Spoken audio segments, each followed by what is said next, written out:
আজ সন্ধ্যেতে ভাইঝিরা আর কাবেরী এসে মনটা আমার ভালো করে দিল। ওরা হঠাৎ করে ক্রিসমাস ডে উপলক্ষে এসেছে পিসিমণির কাছে কেক নিয়ে। তো আমি বললাম যে কেকটা আমি একাই বা কী করে খাবো বল, তো চল সবাই মিলে খাই। ওরাও মজা করে বলল যে পিসিমণি আজ তোমার হ্যাপি বার্থডে হবে। আমি বললাম আরে আমার জন্মদিন তো অনেক দিন আগে হয়ে গেছে। ওরা শুনলো না, ওরা আনন্দ করে কেক কাটলো।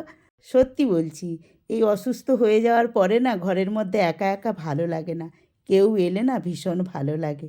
তো দেখো আজ সন্ধেটা কেমন মজা করে কাটালাম।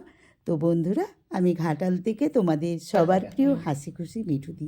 আমার এই দুষ্টু মিষ্টি ভাইজিদের নিয়ে আজ সন্ধ্যের সময় কাটানোটা তোমাদের কেমন লাগলো আমাকে কমেন্ট করে জানাবে। ভাইঝিরা এখন ডিম ভাজা খাওয়ায় ব্যস্ত, আর ভাইয়ের স্ত্রী সন্দেশ। সবাইকে শুভরাত্রি।